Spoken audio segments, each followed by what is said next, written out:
What if I told you a girl failed for months just to shape one perfect pot? She kept failing again and again, but she refused to stop. The Pot Maker by Timsula Rao is a story about a young girl named Cynthia, who is passionate about pottery. When she became old enough to go with her mother to the fields and forests, she started dreaming of becoming a pot maker like her mother and grandmother. However, her mother Aranla wanted her to become a weaver instead.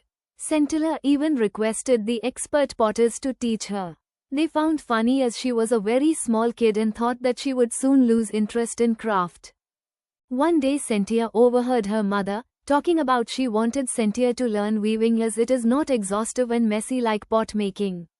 She complained about long trips to river bank to collect clay, the hard work of softening it, and how it took months to finish a batch of pots without any reward.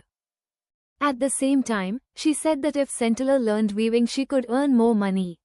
Cynthia knew this but did not drop her desire to chase her dream of becoming a pot maker. Even though her mother did not teach her, Cynthia observed other potters in the village carefully. She watches how they fix and pound the clay, shape it on the wheel with their hands and spatula and give their pots the final form. She sees the pots which dry in the sun and carefully bake in a kiln with hay and bamboo. Through this observation, Cynthia starts understanding the technique and develops the strong desire to learn and improve her skills.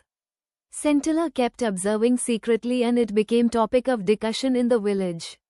All was surprised about Aranla's refusal to teach Cynthia about pot making. One day, Mesoba was summoned to the village council. He explained that Aranla has not refused her to teach. They only wanted Cynthia to become strong after her illness. The elders reminded him that pot making was the traditional skill, important for the community and should be passed on to the next generation. After the meeting, Mesoba returned home and discussed the matter with Aranla. Aranla obeyed the council decision and allowed Cynthia to learn the craft. She took her to the river bank and taught her how to dig clay with dough, carry it in a basket, soak it in a trough and pound it in a bamboo cylinder. Cynthia learned it quickly and could make the clay soft and smooth. But when it came to shaping the clay into a pot, she struggled and could not hold it properly. Cynthia tried again and again. These lessons continued almost a year, but Cynthia was unable to master the skill.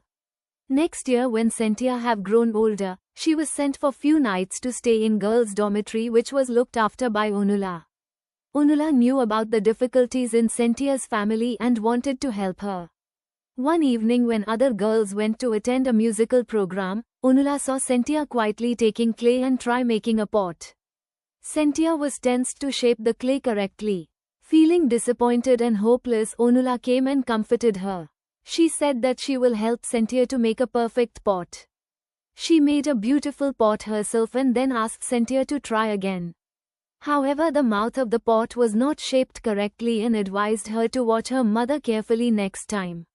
She also told Cynthia that she is a quick learner and will do well.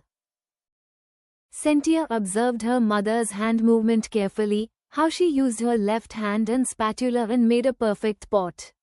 As they have to make many pots before summer, Aranla made set of pots and left for home as she felt sick. She left the rest of the work to Cynthia. She started making similar pots as her mother made. Soon Cynthia realized that her first pot was ready and began the next. Gaining rhythm, she made pots after pots. At the end she counted her row and found that she had made one less pot than her mother made. When Cynthia returned home for lunch, she found her mother lying on the floor. She was dead. When Aranla's body was carried out, Cynthia ran to ask for forgiveness. She felt herself responsible for her mother's death. The villagers did not understand what Cynthia meant. But Onula sensed that something important had happened. On her way back, she saw the work-shed door slightly open. Inside she saw 2 rows of newly made pots side by side, so perfectly made that she could not tell the difference between them and could not believe that one person had made them. It was clear that Cynthia has become a new pot maker. Some important questions with clear answers.